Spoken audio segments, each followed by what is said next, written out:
Hello, welcome on back to this little extra snippet of the Melody of Memory review.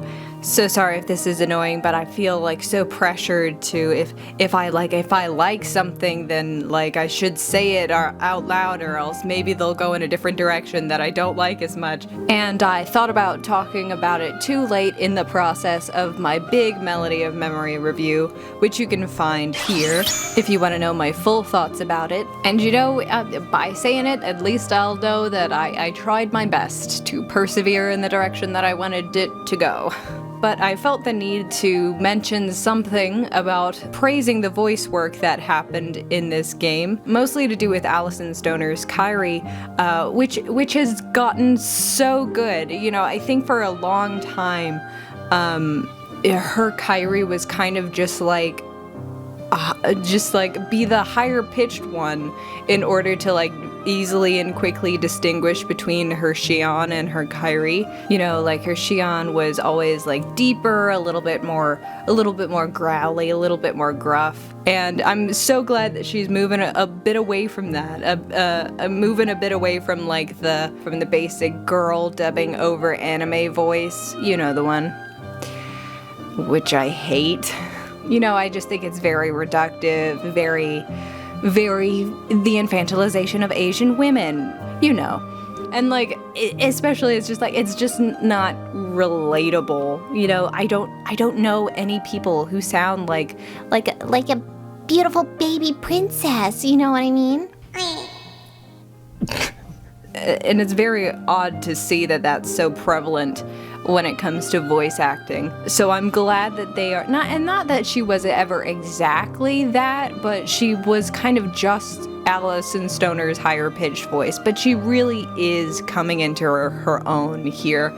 You know, she's slow and sleepy when she needs to be, and she has like a bit more of a bite, a bit more of a personality. You can definitely tell that she feels a little bit more at home in the role now, and she did like a lot of work in this title. She was definitely like, you know, the headliner. She was I hope she got her big check, because like she is of the hour and a half of cutscenes, including like all of the recaps and everything, that's all just her. She is, you know, she carried this project and she carried it very, very well. So I would like to congratulate not only Alyson Stoner, but the entire direction that they are taking with Alyson Stoner's Kairi, and I hope that they continue with her being a much more rounded voice. And for Master Xehanort's voice, I am so impressed by Christopher Lloyd's interpretation of Master Xehanort. You know, absolutely no offense to Rutger Hauer. He was a very successful actor. He had a long, illustrious career. He was a very good actor. But I personally felt that he was maybe a touch directionless in the Master Xehanort role. And I feel like Christopher Lloyd has kind of just come in guns blazing with his own like completely formulated interpretation of the character, and he gets not only just like the old man aspect of it, but he really like, even with just his vibrato of the voice, really leans into like the goatiness of Master Xehanort, which I love. And you know, it might be a little bit of comparing apples to oranges, because Rutger Hauer kind of ended up having a little bit of more playing like the internal pensive kind of Master Xehanort, and Christopher Lloyd has kind of played the external very combative Xehanort. So maybe it's not exactly a one-to-one, and you know, Rutger Hauer just ended up playing the more relaxed Xehanort from what he was written, and maybe that's where all the liveliness is coming from. It's literally in the script stage, not the actor stage. But, you know, when it comes down to it, now I kind of would like to see Christopher Lloyd's interpretation of the internal Xehanort that's maybe a little bit more able to be persuaded, rather than, you know, the external Xehanort that's like the one that will dig his fingers into the dirt until his nails are all torn up and will go kicking and screaming into Kingdom Hearts. I just think maybe whatever it came from, like time or just his own personal interpretation, or like from the direction that he got that was just better. I do tend to be leaning more towards Lloyd being the superior Xehanort. Rest in peace again. It was wonderful to have Mr. Howard's name like grace the Kingdom Hearts series. So I did really like, especially since this Xehanort is not only like the external Xehanort, it's also Kairi's interpretation of Xehanort, which is maybe a little bit more exaggerated, a little bit more hyperbolic, a little bit more meaner and more intimidating than maybe what was objectively the man. And I think once again Lloyd really hit it out of the park here. And if Xehanort is ever going to be back, I would very much like to see again a Lloydian Xehanort. I think it would be fun. And the last real vocal note that I have is to touch upon Riku again. I wish I like saved or like took a screenshot of this, because someone somewhere out there made this fantastic observation that I think about all the time. If you are this person or know of this tweet that I am quoting, please let me know so I can give credit to the correct person, because it is a very apt critique, and I think about it constantly when it comes to modern day David Gallagher Riku work. And that is, he tends to talk like every word in the sentence that he is speaking is capitalized. And of course, there's, nothing when it comes to like these collaborative mediums where nothing is ever the work of just one person. So, it could just be the way that Riku is written to be very, very, very reserved.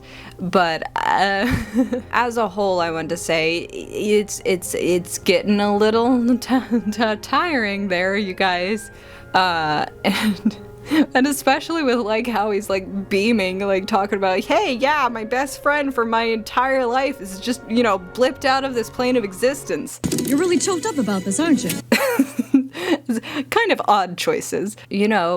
Whatever it be, his script or his voice actor, I think Riku just needs a little bit more life injected into him somewhere. So yeah, that's really what I wanted to say. Like and of course, like all the background characters did great with their work as always. Sometimes when you're just consistently good, there's nothing to really say about you. Sorry about that. But sometimes that's how you know that you're doing your job correctly. But love the direction that Alyson Stoner's Kairi is going with forward. I hope they keep that up. Love Christopher Lloyd's interpretation of Xehanort. Would either love to hear it again whenever he ends up showing up again, or it was a fantastic send-off to the character. Mwah. And please give Riku some lines where he is, like a real person again.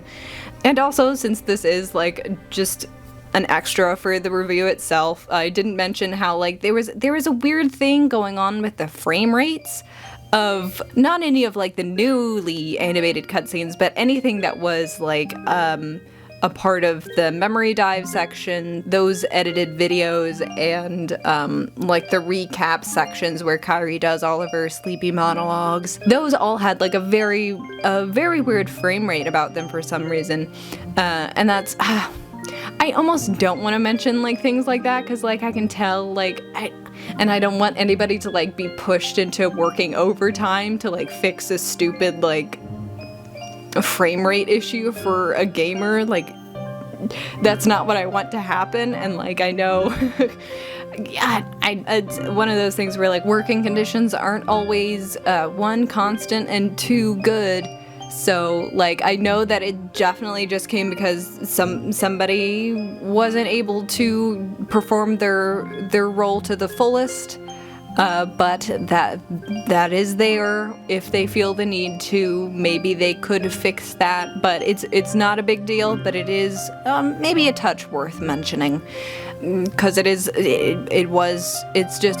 something that you noticed during your experience playing through the game. And that is all from me from this little Melody of Memory review add-on. It's just a little couple of thoughts that I felt the need to also mention. Hope you all have a great day, and we'll see you with something more substantial next time. Bye-bye!